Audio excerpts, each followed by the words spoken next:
Hello guys, welcome back to my YouTube channel. Guys, आपका हमारे channel में स्वागत है। तो आज आपके लिए मैं लेकर आया हूँ, जैसे कि आपको पता है आपको 27 फरवरी को गणित का पेपर है। मैं सेम यही क्वेश्चन लेकर आया हूँ जो कि आपके पेपर में पूछे जाने वाले हैं। यही क्वेश्चन आपको पेपर में मिलने वाले हैं और ये आपको गणित का पेपर 2024 के लिए मोस्ट इंपॉर्टेंट क्वेश्चन है। और आपको यही क्वेश्चन मिलने वाला है। मैं आपको 4 नंबर, 6 नंबर और 2 नंबर सभी टाइप के क्वेश्चन कराने वाला हूँ और यही क्वेश्चन आपको पेपर में देखने को मिलेंगे और 100% यहीं से आएगा और यहीं से आपके क्वेश्चन में जो क्वेश्चन है वे पेपर में पूछे जाते हैं। ठीक है, तो बिना देरी के चलिए स्टार्ट करते हैं। वीडियो को स्टार्ट करने से पहले अगर आपने हमारे चैनल को सब्सक्राइब नहीं किया, चैनल को सब्सक्राइब कर दीजिए, वीडियो को भी लाइक कर दीजिए। तो देखिए सबसे फर्स्ट क्वेश्चन, और जो ये आपका क्वेश्चन है ये आपका most very most important question है। क्यों? क्योंकि यही क्वेश्चन कितनी बार आपके पेपर में पूछा गया है। ठीक है, तो देखिए जैसे आपका फर्स्ट क्वेश्चन है, इसमें दिया गया है कि यदि HCF बराबर 51, यानी कि 2 नंबर, ये 2 नंबर है हमारा, ये फर्स्ट नंबर और ये सेकंड नंबर। अगर 2 नंबरों का जो HCF है आपका 51 है तो एलसीएम ज्ञात कीजिए, यानी कि एलसीएम का मान ज्ञात करना है। सबसे पहले मैं आपको बता दूं ये क्वेश्चन आपको कितनी बार पेपर में पूछा गया है और आप इसको किस तरीके से सोल्व करोगे। सबसे पहले आपको एक फॉर्मूला याद होना चाहिए। ये होता है फर्स्ट नंबर यानी कि पहला नंबर एंड मल्टीप्लाई में दूसरा नंबर, और इक्वल में होता है HCF मल्टीप्लाई में LCM। ये क्या है? ये फॉर्मूला है इस टाइप के क्वेश्चनों को फाइंड करने के लिए। ठीक है, और ये क्वेश्चन भी कभी कभी आप में MCQ में पूछ लिया जाता है। अब देखिए उसने कहा HCF, यानी कि HCF कितना दिया हुआ है 51, और देखिए आपके नंबर यानी कि इन दोनों नंबरों का HCF 51 है। तो हम क्या करें, फॉर्मूला में रख देंगे कि भाई पहला नंबर कितना दिया हुआ है। अगर आपको थोड़ा बढ़ाना है, थोड़ा लॉन्ग करके दिखाना है क्वेश्चन, तो हम लिखेंगे कि फर्स्ट नंबर यानी कि 1 नंबर क्या दिया हुआ है हमें दिया हुआ है 255, और जो हमारा सेकंड नंबर है, ठीक है, जिसको अनोदर नंबर बोलते हैं, सेकंड नंबर हमारा है 867, और हमें उसने HCF दिया हुआ है, HCF हमें दिया हुआ है 51, और हमें फाइंड करना है LCM। ठीक है, अब हम क्या करें, हम इस फॉर्मूले इसका मान रख देंगे। तो रख दिए जो हमारा फर्स्ट नंबर था, फर्स्ट नंबर कितना है हमारा 255 मल्टीप्लाई सेकंड नंबर कितना है हमारा 867 इक्वल, और HCF कितना है हमारा 51, और LCM में फाइंड करना है। तो जिसको फाइंड करना है उसको अकेला रखेंगे, ये आ जाएगा इसके अपोन में। तो जो LCM है, LCM इक्वल हमारा क्या हो जाएगा, LCM इक्वल हमारा हो जाएगा 255 मल्टीप्लाई में 867। ठीक है, और अपोन में आ जाएगा हमारा 51। हम क्या करेंगे, हम 51 से इसको डिवाइड कर देंगे 17 टाइम। ठीक है, ये 17 टाइम इसको डिवाइड करता है। तो जो आपका LCM है वो कितना आएगा, आपका LCM आ जाएगा 255। ठीक है, 255 एंड मल्टीप्लाई में 17। ठीक है, तब मल्टीप्लाई कर देंगे इसकी LCM, मल्टीप्लाई करो 17 5 जो कितना होते हैं 85, 5 कैरी कितनी लगाई 8, और 17 5 जो 85, 85 और 8 93, कैरी कितनी 9, 17 2 जो 34, और 9 कितना हो गए 43, और ये क्या निकल का है हमारा, ये हमारा निकल का है LCM, और यही हमें ज्ञात करना था। ठीक है, और यही क्वेश्चन कितनी बार आपको 2 नंबरों में पूछा गया है। ठीक है, कितनी बार और कितने सेशन में। और एक क्वेश्चन देखिए जो आपका नेक्स्ट क्वेश्चन है, ये आपका most very most important question है, और ये आप उठाकर देख लेना, आपको ये आपका यूपी बोर्ड और CBSE बोर्ड दोनों में दिखेगा। यानी कि जो आपको उत्तराखंड बोर्ड है, CBSE बोर्ड है, यूपी बोर्ड है, सभी में ये क्वेश्चन पूछा गया है, और ये आपका वेरी मोस्ट इंपॉर्टेंट क्वेश्चन है। ठीक है, इसमें देखिए इस क्वेश्चन के करने के 2 तरीके हैं, यानी कि 2 तरीके क्वेश्चन आपके पेपर में पूछे जाते हैं। एक तो जो आपका फर्स्ट क्वेश्चन है, एक तो इसे दे दी सिंगल डिजिट वाला कि दिखाइए एक अपरिमेय संख्या है। एक आपका ऐसा आता है जो कि आपके 2023, 2022, 2021, 2019 सभी में पूछा गया है कि 5 + √3 कि दिखाइए कि ये क्या है, एक अपरिमेय संख्या है। ये तो इस टाइप से क्वेश्चन पूछ लेता है, ये इस टाइप से इसको माइनस कर देगा। अब हमें सिंगल डिजिट वाला दिया हुआ है, तो सिंगल डिजिट का कैसे करते हैं मैं आपको वो बताऊंगा। और जो क्वेश्चन मैंने आपको अभी बताया है, ये क्वेश्चन मैं अपने पहली वीडियो में करवा चुका हूं। तो देखिए सबसे पहले उसने कहा दिखाइए √2 एक अपरिमेय संख्या है। हमें पता है सभी रूट के जो हमारे नंबर होते हैं वे सभी क्या होते हैं, एक अपरिमेय संख्या होते हैं, बट हमें सिद्ध करके दिखाना है।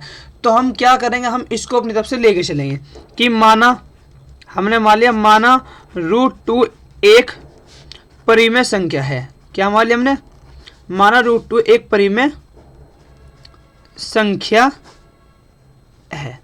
हमने क्या मान, इसको एक परिमेय संख्या मान लिया।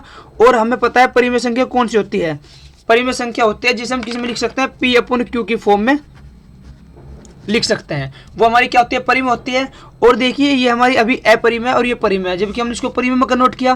तो अगर इन दोनों को परिमेय बनाना है तो इसके ऊपर से क्या खत्म करेंगे, रूट खत्म करेंगे। और रूट खत्म करने के लिए हमें करना पड़ेगा इसका स्क्वायर। तो हम क्या लिख देंगे, दोनों तरफ का वर्ग करने पर, तो हम दोनों तरफ का स्क्वायर कर देंगे। तो इसको हो जाएगा √2 इसका स्क्वायर और इक्वल में P/Q और इसका भी स्क्वायर। ठीक है, पहले मैं आपको एक चीज और बता दूं। देखो जब हमने लिखा जो परिमेय संख्या होती है जिसे हम P/Q की फॉर्म में लिखते हैं, और इसकी एक कंडीशन है कि एक तो Q0 इक्वल होना चाहिए 0 और एक आपका HCF ऑफ PQ यो भी कितना होना चाहिए, ओनली 1। यानी कि इन दोनों का HCF ओनली 1 होना चाहिए, उससे अलग कुछ भी नहीं। HCF होने का मतलब क्या है कि ओनली इसको 1 डिवाइड करे, 1 से अलग कोई भी डिवाइड इसको ना करे। तो हम यहाँ आए हुए थे, तो देखिए अब हम क्या करते हैं, इससे जो कैंसिल, तो ये हमारा क्या हो गया, 2 हो गया, यहाँ हो गया P² और अपॉन में Q²। ठीक है, अब देखिए अगर P² माइनस Q² होगी तो हम इस Q को इधर लेके चले जाएंगे। तो जो हमारा P² है वो आ जाएगा 2Q², इसको मान लें इक्वेशन नंबर 1। अब हम 2 को इसके अपॉन में ले आएंगे, तो जो Q² है वो हो जाएगा P² अपॉन में 2। अब आप एक बात देखिए, अगर मैं आपसे पूछूं कि भाई सपोज करो हमारे पास 100 है और 2 इसको डिवाइड करता है। देखो जो 100 होता है वो किसका स्क्वायर होता है, 10 का होता है। तो 10 को भी 2 डिवाइड कर रहा, यानी तो कहने का मतलब है कि अगर कोई नंबर किसी के स्क्वायर को डिवाइड करता है तो वो नंबर उसको भी डिवाइड करेगा जिसका वो स्क्वायर है। तो हम यहाँ क्या बताएंगे, देखो जो हमारा 2 है, हमारा 2 P² को विभाजित करता है। तो क्या लिखते हैं, 2 P² को क्या करता है, P² को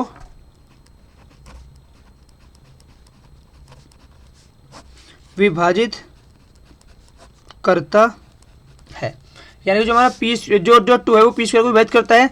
तो जो 2 है तो 2P को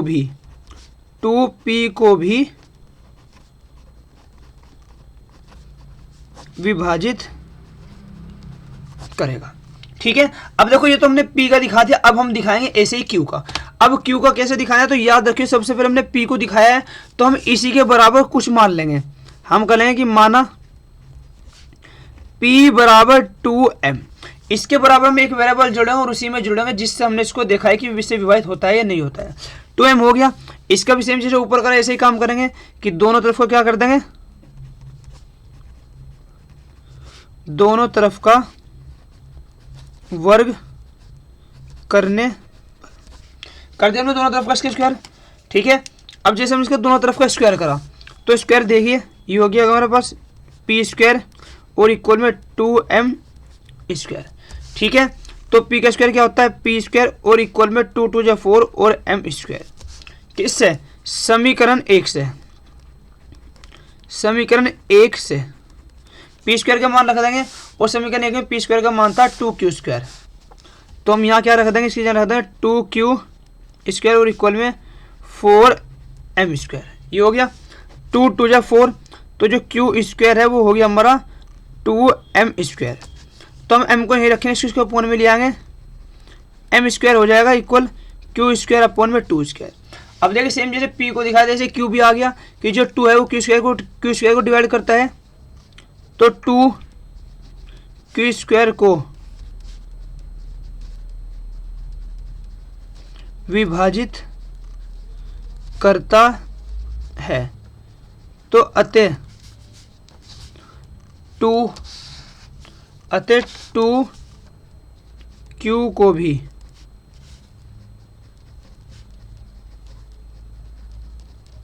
विभाजित करेगा। ठीक है, अब एक चीज देखिए जो हमारा यहाँ Q है उसको भी 2 डिवाइड कर रहा, और जो हमारा यहाँ P है उसको भी 2 डिवाइड कर रहा, और जो हमारा यहाँ Q है इसको भी 2 डिवाइड कर रहा। और जबकि हमें पता है इसका जो HCF है वो कितना होना चाहिए 1, तो यानी कि जो इसका HCF आ रहा है वो हमारा कितना आ रहा 2 आ रहा। तो हम क्या लिख देंगे कि हमारी मानी गई अवधारणा, इसमें लिख देंगे हम हमारी मानी गई अवधारणा गलत है। अवधारणा का मतलब है कि इसको हम एक परिमेय संख्या लेकर चले थे, तो यहाँ लिखेंगे कि हमारी मानी गई अवधारणा गलत है, अतः √2 एक परिमेय संख्या है। ठीक है, तो चलिए नेक्स्ट क्वेश्चन देखते हैं। जो हमारा नेक्स्ट क्वेश्चन है, तो देखिए जो हमारा नेक्स्ट क्वेश्चन है, और ये क्वेश्चन भी आपका इंपॉर्टेंट है। क्यों? क्योंकि ऐसे क्वेश्चन आपके पेपर में पूछा गया है, तो ये क्वेश्चन भी आपका इंपॉर्टेंट क्वेश्चन है। ये सभी क्वेश्चन गाइस आपके प्रीवियस पेपर से, और वे क्वेश्चन है जो कि आपके पेपर में पूछे जाते हैं, और ये प्रीवियस क्वेश्चन ही अगर आपने कर लिए तो आपको बिल्कुल सारा का सारा पेपर सेम मिल जाएगा। ठीक है, और मैंने अपनी वीडियो पे MCQ भी कराए हुए हैं, आप MCQ की वीडियो को भी जाकर वॉच करें, फुल वॉच करें इस वीडियो को भी। क्यों? क्योंकि आपको पता है आपको जो मैथ का एग्जाम है, वो मैथ का एग्जाम किसी को नहीं पता कहाँ से आने वाला है, पर हमें इतना जरूर पता है कि उसके रिलेटेड कौन कौन से क्वेश्चन और किसके जैसे क्वेश्चन पूछे जा सकते हैं। ठीक है, तो आपको सभी क्वेश्चन कराए जा रहे हैं, और सभी के सभी आपको पेपर में मिलने वाले हैं।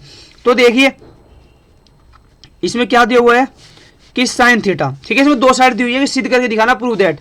इस साइड को बराबर इसके लाके दिखाना, तो हम लेफ्ट साइड उठाएंगे, लेफ्ट हैंड साइड क्या है हमारी left hand side, sine theta plus cos theta, और दूसरी है tan theta plus cot theta. तो देखिए ये तो हमारा ऐसे ही रखा रहेगा, sine theta plus cos theta. और अगर यहाँ से हमारी कोई आइडेंटिटी नहीं लगी, अगर आइडेंटिटी नहीं लगती तो हम उसको साइन कोस में तोड़ लेते हैं, और टेन बराबर होता है sign theta upon cos theta, और कोट होता है कोस थीटा अपॉन साइन थीटा।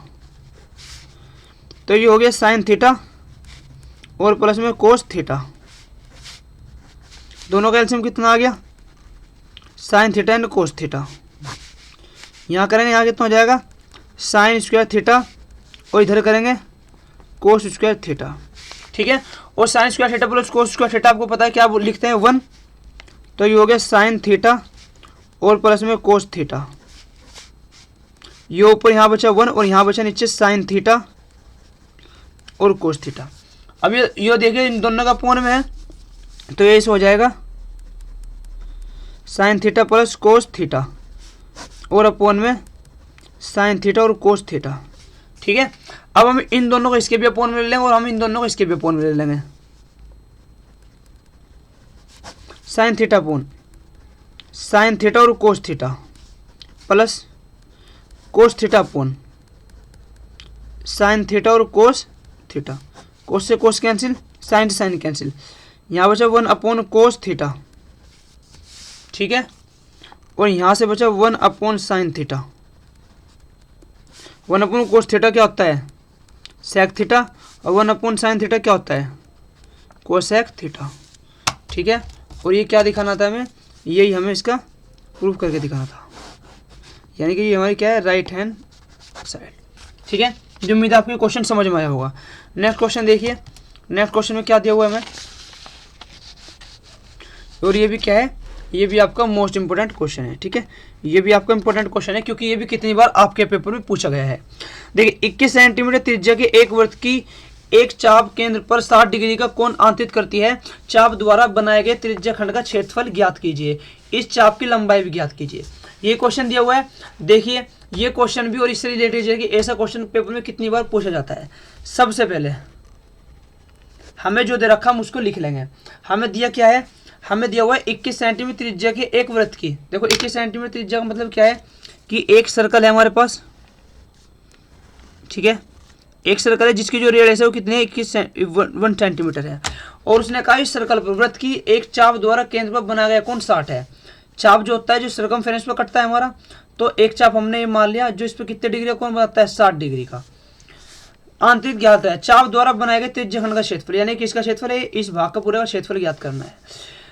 त्रिज्यखंड का क्षेत्रफल ज्ञात कीजिए और इस चाप की लंबाई भी ज्ञात कीजिए। यानी कि चाप की क्या फाइंड करनी है, चाप का मतलब है कि इस चाप की लंबाई, यानी कि जो लंबाई है ये भी हमें क्या करनी है, फाइंड करनी है। तो सबसे पहले हम क्या निकाल लेंगे, हम इस भाग का क्षेत्रफल निकाल लेंगे और इसको पता है क्या बोलते हैं, इसको बोलते हैं हमारे यहाँ त्रिज्यखंड, त्रिज्यखंड, ठीक है, यानी कि माइनर सेक्टर, ठीक है, सॉरी माइनर सेक्टर, ये मिल गया। अब देखिए जो हमें दे रखा है सबसे पहले हम वो लिख लेंगे, क्या, गिवन में हमें दिया हुआ आर बराबर कितना है 21 सेंटीमीटर, ठीक है, और हमारा जो एंगल है वो कितना दिया हुआ है 60 डिग्री। तो सबसे फर्स्ट में हमें क्या फाइंड करना है, हमें फाइंड करना है त्रिज्यखंड का क्षेत्रफल, किसका, त्रिज्यखंड का क्षेत्रफल। और जो हमारा त्रिज्यखंड है, हमारा त्रिज्यखंड का क्षेत्रफल क्या होता है, हमारा त्रिज्यखंड का क्षेत्रफल होता है θ/360 मल्टीप्लाई में पाई आर स्क्वायर। थीटा की जगह कितना रखेंगे हम 60/360 और पाई की जगह 22/7 और आर कितना है हमारे पास 21 और इसका स्क्वायर 6 की जगह 36, ये हो गया 1/6 मल्टीप्लाई 22/7 और ये हो गया 21 मल्टीप्लाई में 21 क्योंकि स्क्वायर है, ठीक है। 7 3 जा 21 और 3 2 जा 6 और 3 से 11 टाइम्स, तो हमारे पास आ गया 11 मल्टीप्लाई में 21। तो 11 1 जा 11, 1 कैरी कितनी हो गई 1, 11 2 22 23 सेंटीमीटर स्क्वायर। ये हमारा क्या निकल का आया, ये हमारा निकल का है त्रिज्यखंड का क्षेत्रफल, ठीक है। अब हमें फाइंड क्या करना है, उसने हमें कहा है इसके इस चाप की क्या फाइंड करना है, यानी कि ये जो चाप है इसकी लंबाई भी ज्ञात करनी है, ठीक है। तो मैं आपको इस क्वेश्चन यहीं पर करा दूंगा। चाप की लंबाई, अगर वो हमारे से पूछता है चाप की लंबाई, तो चाप की लंबाई फाइंड करने के लिए क्या होता है, चाप की लंबाई, देखिए चाप की लंबाई होती है ये वाली। याद रखो किसी वृत्त के कोई सर्कल पर कि सर्कमफेरेंस पर कटता है, तो जो चाप की लंबाई है, ये कुछ भी पूछ ले कि सर्कल पर कटा खंड पूछ ले, सर्कल से कितना ये लंबाई पूछ ले, तो उसके लिए फॉर्मूला होता है θ/360 मल्टीप्लाई में 2 पाई आर। याद रखिए अगर परिधि पर बोल दे, ये बोल दे कि चाप की लंबाई, तो ये वाला फॉर्मूला हम इसका लगाएंगे। थीटा यहाँ कितना 60/360 मल्टीप्लाई इसकी जगह 2 22/7 और आर की जगह 21, 6 टाइम्स 7 3 जा 21 और 3 2 जा 6, इससे कैंसिल, तो ये आ गया 22 सेंटीमीटर, ठीक है। और ये क्या निकल का है, ये आपका निकल का है इसकी चाप की लंबाई, ठीक है। नेक्स्ट क्वेश्चन देखिए कि हमें नेक्स्ट क्वेश्चन में क्या दिया हुआ है। देखिए नेक्स्ट क्वेश्चन आपको कौन सा है, और ये क्वेश्चन भी आपका मोस्ट इंपोर्टेंट है, और ये क्वेश्चन कितनी बार आपके पेपर में पूछा गया है, ठीक है। देखिए क्वेश्चन को क्या क्या दिया हुआ है क्वेश्चन में कि दी गई आकृति में ए बी सी, यानी दी गई आकृति में त्रिभुज ए बी सी एक त्रिभुज है जिसमें डी ई पैरेलल है बी सी के। यदि ए डी बराबर एक्स और डी बी बराबर एक्स माइनस 2 और ए ई बराबर एक्स प्लस 2 और ई सी बराबर एक्स माइनस 1, तो एक्स का मान ज्ञात कीजिए। देखिए आपको ये फिगर दी हुई है, और इस फिगर में क्या दिया हुआ है उसने कि इसमें उसने इसका भी मान दिया हुआ है, इसका भी दिया हुआ है, इसका भी दिया हुआ है, इसका भी दिया हुआ है, और उसने हमारे से क्या पूछा हुआ है, एक्स का मान पूछा हुआ है। तो सबसे पहले आप देखिए, अगर उसने हमें दिया हुआ है कि डी ई बराबर बी सी, देखो आपने थेल्सपर में पढ़ी होगी, और बता दो थेल्सपर में एक बार वेरी इंपॉर्टेंट भी है। थेल्सपर में क्या थी कि अगर कोई भी दो किसी ट्राइंगल की किसी भी एक भुजा के बराबर किन्हीं दो भुजाओं को समान को किसी बिंदुओं को काटने वाली भुजा इसके क्या है समांतर है, तो उसकी भुजाओं का जो अनुपात होता है वो बराबर होता है, यानी कि इस भुजा का अनुपात इस भुजा के अनुपात से क्या होगा, बराबर होगा। तो हम लिखें किससे, थेल्सपर में से, थेल्सपर में से। तो थेल्सपर में क्या कहती है, थेल्सपर में कहते हैं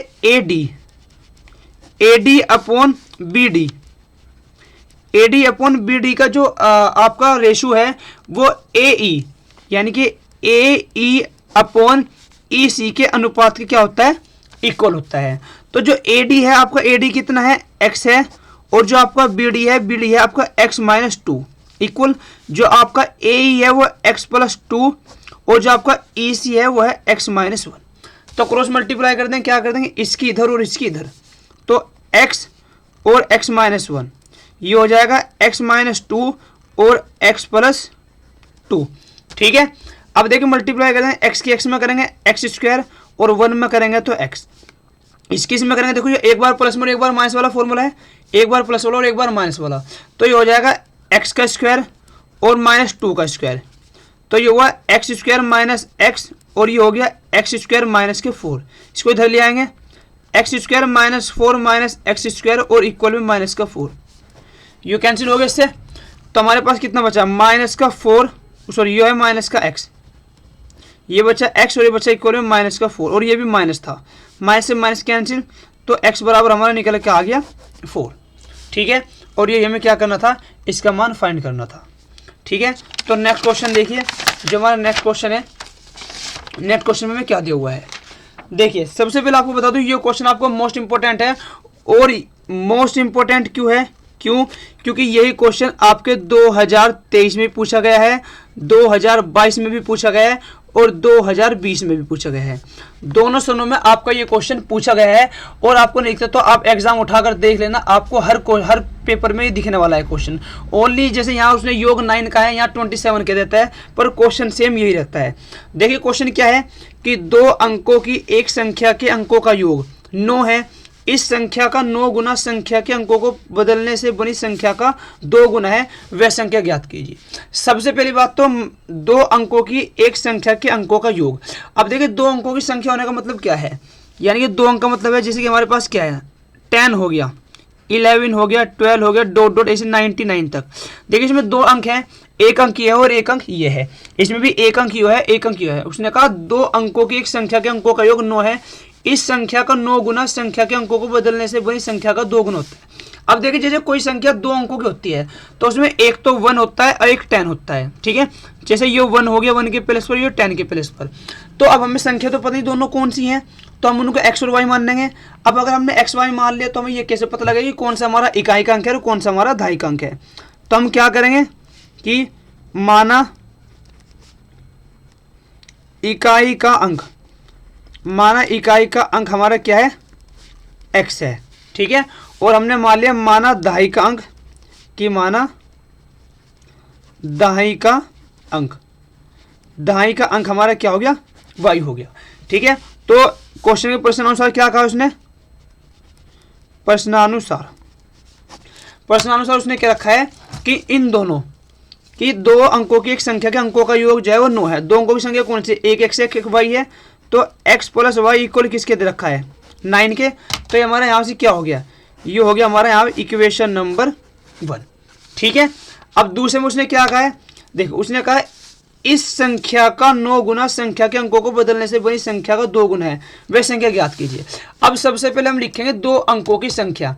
याद रखना 2 अंकों की संख्या कौन सी होती है, 2 अंकों की संख्या। तो जो 2 अंकों की संख्या होती है वो होती है आपकी x प्लस 10y। ठीक है, अब मैंने यहाँ ये x प्लस 10y क्यों कहा है, देखिए ये इकाई का अंक है, जैसे ही 10 लगे तो 10 से प्रेजेंट कराया कि दहाई का अंक है, तो इकाई का अंक है और दहाई का अंक क्यों है। अब उसने कहा कि इस संख्या के अंकों को बदलने से बनी संख्या। अब ये तो हमारी 2 अंकों की संख्या थी, अब अंकों को बदलने वाली संख्या कौन सी हो गई, अंकों को बदलने पर बनी संख्या कौन सी हो गई, बदलने पर बनी संख्या। देखिए अंक बदल देंगे कि ये दहाई का अंक कर देंगे, इसको इकाई का अंक कर देंगे, ये हो जाएगा 10x और ये हो जाएगा हमारा y, दोनों को चेंज कर दिया। अब प्रश्नानुसार उसने क्या कहा है, प्रश्न के अकॉर्डिंग क्या है उसने,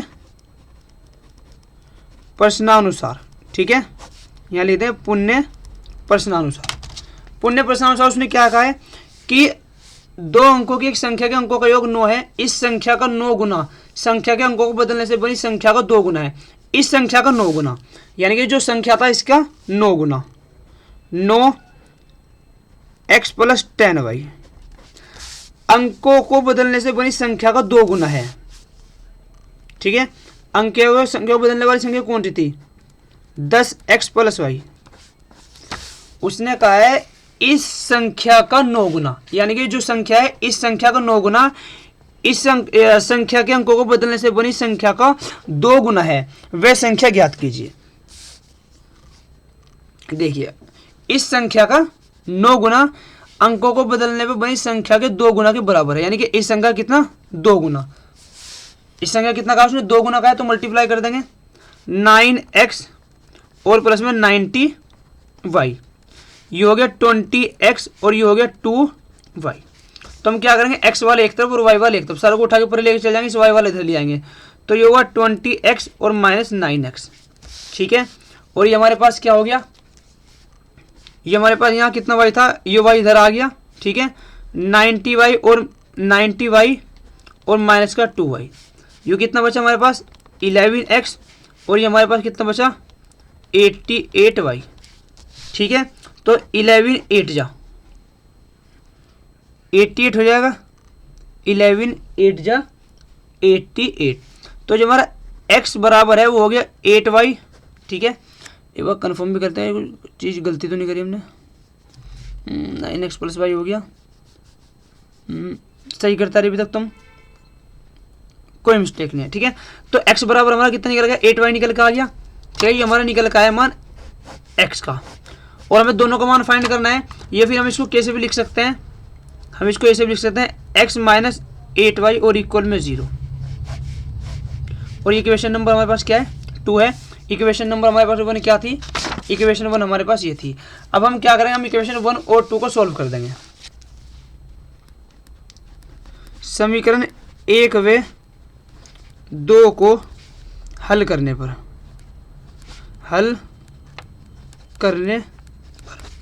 ठीक है, कर दीजिए। इक्वेशन 1 क्या थी, x प्लस वाई इक्वल में 9 और x माइनस 8y इक्वल में 0। ठीक है, कर दीजिए। देखो ये माइनस माइनस और माइनस, तो x कैंसिल, ये माइनस माइनस प्लस हो गया, तो 9y हो गया, और इक्वल में हम इसको रखेंगे तो हमारे पास 9 ही रहेगा। तो यानी कि जो y आया हमारे पास, कुल मिला के y कितना आ गया हमारे पास, y1 आ गया। अब y का मान किस में रख देंगे, हम समीकरण 2 में रख देंगे, क्योंकि हमें x का मान निकालना है। तो y का मान समीकरण 2 में क्या कहते हैं, समीकरण 2 में, समीकरण 2 कौन से हमारे पास, ये वाली है, x माइनस 8y की जगह हमने क्या रख दिया 1 इक्वल में 0, तो x माइनस 8 इक्वल में 0 और x इक्वल निकल कर आ जाएगा हमारे पास 8। ठीक है, और ये क्वेश्चन थोड़ा लॉन्ग तो है, पर ये क्वेश्चन आपका पूरा कितने नंबर का, पूरा आपका 6 नंबर का है, और आपका इम्पोर्टेंट भी है, क्योंकि कितनी बार आपके पेपर में पूछा गया, और अब की बार भी इस क्वेश्चन के पूरे चांस हैं पेपर में आने के। ठीक है, नेक्स्ट क्वेश्चन देखिए, नेक्स्ट क्वेश्चन में क्या दिया हुआ है आपको। ठीक है, और ये क्वेश्चन भी आपका प्रीवियस के 2022 के पेपर से लिया गया है, मैंने 2022 के पेपर से ये क्वेश्चन लिया हुआ है, क्योंकि ये क्वेश्चन आपके पेपर में पूछा गया हो, और ऐसा पेपर आपके पेपर में पूछ लिया जाता है ऐसे क्वेश्चन। ठीक है, तो देखिए क्वेश्चन में क्या दिया हुआ है। उसने कहा 3 मीटर व्यास का एक कुआं 14 मीटर की गहराई तक खोदा जाता है। ठीक है, इससे निकली हुई मिट्टी को कुएं के चारों ओर 4 मीटर चौड़ी एक वृत्ताकार वलय बनाते हुए समान रूप से फैलाकर एक प्रकार का बांध बनाया जाता है। इस बांध की ऊंचाई ज्ञात कीजिए। देखिए क्वेश्चन में क्या दिया हुआ है, क्वेश्चन में उसने ये कहा है कि एक क्या है 3 मीटर व्यास वाला एक कुआं है, यानी कि हमारे पास क्या है एक कुआं है जिसका जो व्यास है वो कितना है, ये एक कुआं दिया हुआ है। ठीक है, और इसका जो डायमीटर दिया हुआ है वो है 3 मीटर, इसका जो डायमीटर है वो है इसका 3 मीटर, यानी कि रेडियस कितनी हो जाएगी इसकी 1.5 ये दिया हुआ है। अब उसने कहा इसको अंदर से खोदा गया और इससे खोदने वाली मिट्टी निकाली गई, मिट्टी को कुएं के चारों ओर 4 मीटर चौड़ी एक वलय वृत्ताकार बनाते हुए, यानी क्या बना दी, इसके चारों एक वलय बना दी। भाई जगह जैसे इसके अंदर से जो मिट्टी निकली, ठीक है, देखो जैसे इसको खोदा इसके अंदर जो मिट्टी निकली एक वलय बना दिया, वलय का मतलब क्या है, इसके चारों ओर एक वलय बना दिया ऐसा। ठीक है, 4 मीटर चौड़ी, और जिसकी जो चौड़ाई है वो कितनी है 4 मीटर है। ठीक है, यानी कि यहाँ से यहाँ तक जो चौड़ाई है वो कितनी है इसकी 4 मीटर है सारी जगह की। ठीक है, अब उसने कहा बनाते हुए एक समान रूप से फैलाकर एक प्रकार का बांध बनाया जाता है, इस बांध की ऊंचाई ज्ञात कीजिए, यानी कि इसकी कुछ ऊंचाई भी है बांध की। ठीक है, कुछ ना कुछ क्या है इसकी ऊंचाई हमने इसकी ऊंचाई क्या मान ली, एच मान ली। तो ये हमें क्या कहा है, ये हमें फाइंड करने के लिए कहा है। अब जरा एक चीज देखिए, ये हमारे पास कुआं था और मैंने क्या करा, कुएं को मैंने खोदा और खोदने से जो मिट्टी निकली उसको इसके चारों तरफ लगा दिया। अब देखिए जो इस कुएं से मिट्टी निकली है उसका जो आयतन है और जो इसका आयतन है, इसका आयतन के बराबर होगा। यानी कि जो कुएं के अंदर से मिट्टी निकली है और जो चबूतरा बनाया है, जो बांध बनाया गया है, तो बांध का जो आयतन है वो इस कुएं के अंदर से निकली मिट्टी के आयतन के बराबर होगा, यही होगा। तो सबसे पहले हम क्या करेंगे, सबसे पहले हम इसकी मेजर लिख लेंगे जो हमें दी हुई है। ठीक है, मेजर क्या दे रखी, देखिए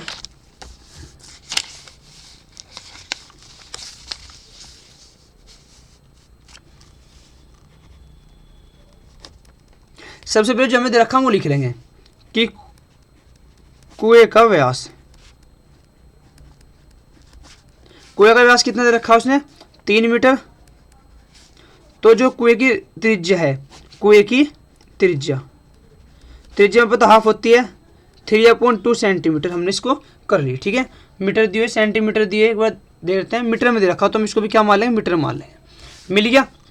बोले की चौड़ाई कितनी है और ऊंचाई क्या है, बोले की एच है। ठीक है, अब एक चीज देखिए, जो कुएं का आयतन है वो इस बांध के आयतन के बराबर होगा।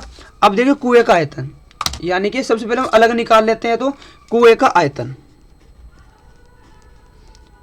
कुएं का आयतन, देख कुआं क्या है, कुआं आपका बेलन की शेप का है, तो जो बेलन का आयतन है वो आपको पता है क्या होता है, पाई आर स्क्वायर एच। ठीक है, ये हो गया। अब देखिए इसकी वैल्यू हम रख देंगे, एक काम करते हैं, पाई की जगह हम, चाहे पाई का मान हम ऐसे ही रखते हैं अभी, इसका आर कितना है 3/2 का स्क्वायर, और जो इसका एच है हमारे पास, देखो एच दिया हुआ है हमें 14 मीटर की गहराई तक, यानी कि इसकी गहराई दी हुई है उसने 14 मीटर, इतनी गहराई तक खोदा जाता है। तो जो एच है वो कितना है, 14 है। तो कितना हो गया आपके पास, चाहे हम 22/7 भी करते हैं इसको, पाई का मान हमें पता है 22 हमारा क्या होता है, 7 होता है, और ये 3 × 9, 2 × 2 = 4, और मल्टीप्लाई में कितना हो गया आपको 14, 7 × 2 = 14, 2 × 2 = 4, और 2 से 11 टाइम्स, और 11 × 9 = 99। क्या निकल गया, 99 मीटर क्यूब। ये क्या निकल गया हमारे पास, ये हमारे पास निकल गया है कुएं का आयतन। ठीक है, अब हम क्या निकाल लेंगे, अब हम निकाल लेंगे वलय का आयतन, फिर उसको क्या रख देंगे, दोनों को बराबर रख देंगे। अब देखिए वलय आपको क्या है, हमारा वलय ये दिया हुआ है, तो वलय का आयतन, वलय का आयतन। ठीक है, अब जरा एक बार वलय का आयतन निकालने से पहले आप सबसे पहले एक चीज देखिए हमें वलय का आयतन निकालना है। अब देखिए जो वलय का आयतन है, वलय का आयतन क्या होता है, सिर्फ ओनली ये बार वाला है ना, ये पूरा वलय का आयतन होगा। अब यहाँ वलय का आयतन में देखिए रेडियस हमें चाहिए कि रेडियस यहाँ से यहाँ तक पूरा काउंट है। तो अगर मैं इस यहाँ से लेके इस बाहर वाले आयतन में से ये अंदर वाला आयतन माइनस करूँ तो इसका सारा का निकल आ जाएगा कि यहाँ से लेके यहाँ तक ये पूरा है, ये यहाँ से यहाँ तक पूरा है। अगर इस पूरे का आयतन में से मैं छोटे वाला आयतन माइनस कर दूं तो हमारे पास ये बाहर का निकल के आ जाएगा। ठीक है, अब देखिए एक बार सबसे पहले हमें इसकी रेडियस निकालनी पड़ेगी। इसकी रेडियस तो हमें पता है 1/5 है। अब यहाँ से लेके यहाँ तक रेडियस कितनी हो जाएगी, 4 ये और 1.5 ये, तो यानी कि ये पूरी हो जाएगी 5.5 यहाँ से लेके यहाँ तक रेडियस। ठीक है, तो हमें निकालना है वलय का आयतन, तो हम बाहरी आयतन में से आंतरिक आयतन क्या कर देंगे, माइनस कर देंगे। तो वलय का बाहरी आयतन, इसमें माइनस कर देंगे हम वलय का आंतरिक आयतन।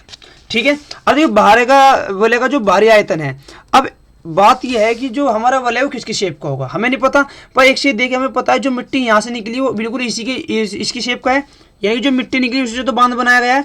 तो हम इस मिट्टी का आयतन को भी बेलन का आयतन के बराबर रखें, क्योंकि बेलन से ही, एक बेलन के शेप के कुएं से ही बाहर निकली है। तो क्या वलय का जो आयतन है वो हो जाएगा पाई आर स्क्वायर, और आपको क्या हो जाएगा एच। ठीक है, क्योंकि एच तो दोनों बराबर होगा भाई, ये तो सेम अलग होगा, ऊंचाई तो दोनों बराबर रहेगी, इसलिए मैंने बड़े वाला था तो बड़े वाले के लिए आर ले लिया, बाहरी के लिए आर ले लिया, और आंतरिक के लिए क्या पाई आर स्क्वायर एच। अब दोनों में देखिए क्या चीज कॉमन है, एक तो पाई कॉमन है और एक एच कॉमन है, R square minus R square अंदर रह गया, तो पाई की जगह 22/7 और एच की जगह 14। ठीक है, नहीं सॉरी एच फाइंड करना है हमें, क्योंकि हम वलय पे हैं तो एच हमें फाइंड करना है। अब आर देखिए कितना है, जो कैपिटल आर है वो है आपके पास 5.5, इसका स्क्वायर, और जो स्मॉल है स्मॉल आपके पास है आर स्क्वायर, नहीं आर स्क्वायर नहीं, कितना है 1.5 स्क्वायर, 1.5 कितना 1.5 स्क्वायर और मल्टीप्लाई में h, क्योंकि h बाहर कॉमन था। तो ये हो गया 22/7। इसको देखिए एक बार प्लस एक बार माइनस वाला बन रहा है, 5.5 प्लस में 1.5 और 5.5 माइनस 1.5 और ये हो गया h। तो 22/7 है, कितने हो गए 5 6 7, ये हो गया 7 मल्टीप्लाई, ये कितना बचा आपके पास 4 और ये कितना हो गया h, 7 से 7 कैंसिल, मल्टीप्लाई कर देंगे, ये हो गया 22 चौका 88, 88 h। ठीक है, अब देखिए दोनों का आयतन मिल गया। अब हमें क्या निकालना है, हमें ऊंचाई निकालनी है। हमें पता है जो हमारा वलय का आयतन है जो कुएं का आयतन है दोनों बराबर होंगे। क्यों? क्योंकि कुएं से निकाली गई मिट्टी है और वही वलय बनाया गया है, तो जो हमारे कुएं का आयतन है वो हमारे वलय का आयतन क्या होगा, बराबर होगा। तो हमारा क्या हो जाएगा, हमारा हो जाएगा कुएं का आयतन, कुएं का आयतन बराबर हो जाएगा वलय के आयतन के। ठीक है, और मैं आपको बता दूं ये आपको क्वेश्चन पूरे 6 नंबर का है और 100% ये क्वेश्चन आपके पास आने वाला है। वलय का आयतन हो गया। अब देखिए जो हमारा कुएं का आयतन आया, कुएं का आयतन हमारे पास था 99 मीटर की क्यूब, और जो वलय का आयतन है वो हमारे पास क्या है 88 h। ठीक है, अब हम क्या करते हैं, हम h को तो यहीं रखेंगे और ये 88 इसके अपोन में आ जाएगा, तो h इक्वल हो गया 99/88, 11 9 जा 19 है और 11 8 जा 88, h इक्वल हो गया 9/8। ठीक है, हम क्या करें इसको डिवाइड कर दो, 8 1 जा 8, डेसिमल लगा क्या लगा 1, 8 1 जा 8, तो यानी कि 1.12 के समथिंग कुछ का क्या आ जाएगी, ऊंचाई आ जाएगी। ठीक है, देखिए क्वेश्चन थोड़ा लॉन्ग था और मोस्ट इंपोर्टेंट भी है, क्योंकि कितनी बार ये क्वेश्चन आपके पेपर में पूछा जा चुका है। ठीक है, तो नेक्स्ट क्वेश्चन देखिए, नेक्स्ट क्वेश्चन में क्या दिया हुआ इसने में, देखिए गाइस नेक्स्ट क्वेश्चन में दिया उसने, एक डिब्बे में 5 लाल कंचे, 8 सफेद कंचे और 4 हरे कंचे हैं। ठीक है, इस डिब्बे में से एक कंचा ये छाछ से निकाला जाता है, इसकी क्या प्रायिकता है कि निकाला गया कंचा लाल हो, सफेद हो या हरा नहीं है। ठीक है, और ये क्वेश्चन भी क्या है, मोस्ट इंपोर्टेंट है, क्योंकि पेपर में पूछा गया है। तो सबसे पहले जो हमें क्वांटिटी दे रखी है वो लिख लेंगे। हमें रखे लाल कंचों की संख्या, लाल कंचों की संख्या कितनी है, लाल कंचों की संख्या, हमें लाल कंचों की संख्या दी है 5। ऐसे ही लाल हो गए सफेद कंचे, सफेद कंचों की संख्या वो कितनी है हमारे पास, वो है हमारे पास 8। और ऐसे ही हरे कंचों की संख्या, जो हमारे पास हरे कंचे हैं वो कितने हमारे पास 4। तो जो कुल कंचे में कितने हो गए हमारे पास, कुल कंचों की संख्या 5 + 8 + 4 कितने हो गए 12 17, यानी जो हमारे पास टोटल कंचे में कितने 17। फर्स्ट में हमें क्या फाइंड करना है, लाल होने की प्रायिकता, कंचों के लाल होने की प्रायिकता हमें फाइंड करना है, कंचों के लाल होने की प्रायिकता। आपको पता है टोटल हमारे पास कितने हैं 17 और लाल कितने हमारे पास 5, तो 5/17। फॉर्मूला पता है आपको क्या होता है कि फेवरेबल आउटकम अपॉन में टोटल आउटकम, यानी कि हमारे फेवर में जितने हैं वे ऊपर और जो टोटल है वे कितने होते हैं नीचे। ऐसे सेकंड में क्या दिया हुआ है, सेकंड में कहा है उसने सफ़ेद है, तो लिखें क्या, सफ़ेद कंचे होने की प्रायिकता। तो देखिए सफ़ेद कंचे टोटल हमारे पास कितने हैं 17 है। ठीक है, और सफ़ेद कितने हैं, सफ़ेद हमारे पास 8 है, तो 8/17। उसने कहा हरा कंचे नहीं है, तो थर्ड में फाइंड क्या करेंगे, हरे कंचे न होने की प्रायिकता। ठीक है, तो हरे न कंचे होने की प्रायिकता क्या हो जाएगी, देखिए सबसे पहले हरे कंचे ऐसे कितने हैं जो नहीं हो सकते। देखिए हरे कंचे हमारे पास 4 हैं और नहीं होने के कितने हो जाएंगे भाई 17 दे, 17 में 4 हो 13, तो टोटल कितने हैं 17 और नहीं होने के कितने हैं 13। ठीक है, ये तीनों पार्ट हमारे जो पूछे थे बिल्कुल सिंपल थे, और ये क्वेश्चन कितनी बार आपसे 4 नंबर पूछ लिया जाता है पेपर में, क्योंकि पिछली बार 2023 में या फिर पूछा गया है सीबीएसई बोर्ड में। हो गया। आज का हमारा लास्ट क्वेश्चन देखिए। तो गाइज अगर आपने हमारे चैनल को सब्सक्राइब नहीं किया, चैनल को सब्सक्राइब कर दीजिए, वीडियो को भी लाइक कर दीजिए, क्योंकि वीडियो बनाने में बहुत मेहनत लगती है, और हम आपको वही क्वेश्चन प्रोवाइड कराएंगे जो आपके पेपर में अक्सर करके पूछे जाते हैं। देखिए जो क्वेश्चन भी आपका मोस्ट इंपॉर्टेंट है, ठीक है, क्योंकि पेपर में आपसे इससे रिलेटेड एक क्वेश्चन पूछा गया है। अब देखो उसने क्या कहा है, एक संख्या और उसके व्युत्क्रम का योगफल इतना है, संख्या ज्ञात कीजिए। अब देखो मैं व्युत्क्रम बोलते हैं उसके अपोजिट को।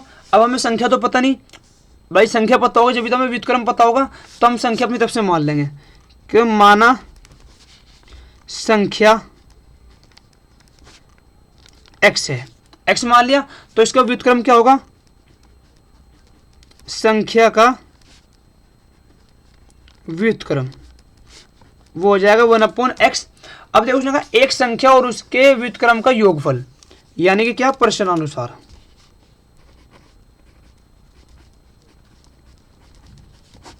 प्रश्नानुसार क्या है, इन दोनों संख्याओं का योगफल x + 1/x किसके इक्वल होता है, 4 1/4 के। तो इसका एलसीएम लेंगे, ये हो गया x² प्लस में 1 और ये हो गया x, 4 4 16 और 1 17, ये हो गया 17/4। क्रॉस मल्टीप्लाई करो इसकी इधर और इसकी इधर, तो जैसे हम इसकी इधर करेंगे कितना हो जाएगा, 4x² प्लस में 4 और ये हो गया 17x। इसको भी इधर लिया उठा के, 4x² प्लस का 4 माइनस का 17x और इक्वल में 0, 4x² माइनस का 17x प्लस का 4 और इक्वल में क्या हो गया हमारे पास, 0। अब देखिए ऐसे करने हैं कि अगर मैं मल्टीप्लाई करूँ तो 16 है, और अगर प्लस करूँ तो कितना आया है, 17 है। तो एक ही रास्ता है, 4x² minus 16 plus 1 x plus में 4 और इक्वल में कितना हो गया, 0। ये होता है 4x² 16x x प्लस का 4 और इक्वल में क्या हो गया, 0। दोनों में 4 कॉमन है और एक x कॉमन है, 4 कॉमन लिया, x कॉमन लिया, ये हो गया हमारे पास यहाँ से ओनली x, 4x कॉमन आ गया, और यहाँ से हमारे पास 4 बाहर गया तो एक 4 बचा और x भी बाहर गया। दोनों में से माइनस का 1 कॉमन है, तो x - 4 और इक्वल में कितना हो गया, 0। दोनों में से हमारा x - 4 कॉमन है, तो यहाँ से हमने ले लिया x - 4 और यहाँ बचा 4x - 1 और इक्वल में 0। उन्होंने संख्या पूछी थी, तो पहले हम ले लेंगे क्या, x बराबर x - 4 इक्वल 0, तो x इक्वल कितना आ गया, 4, एक ही हो, और दूसरा क्या है 4x - 1 इक्वल में 0, तो जो x है वो हो जाएगा 1/4। ठीक है, कितना इजी क्वेश्चन था देखिए, और ये क्वेश्चन भी आपसे 4 नंबर में पूछा गया है। ठीक है गाइस, देखिए ये आपके मोस्ट इंपॉर्टेंट क्वेश्चन थे, जितने भी आपके क्वेश्चन थे, और अक्सर करके आपके पेपर में यही क्वेश्चन पूछे जाते हैं। ठीक है, तो आपको कुछ भी इससे बाहर नहीं मिलने वाला, जो मैं आपको वीडियो में बता रहा हूँ आप उसकी तैयारी करें और आराम से बिल्कुल तसल्लीबख्श पेपर देने जाए, आपके नंबर अच्छे आएंगे। ठीक है, आपको वीडियो कैसी लगी कमेंट बॉक्स में जरूर बताएं, वीडियो में कुछ कमी हो उसको भी बताएं, और साथ में चैनल को सब्सक्राइब करें और वीडियो को भी लाइक करें और अपने दोस्तों के साथ भी शेयर करें।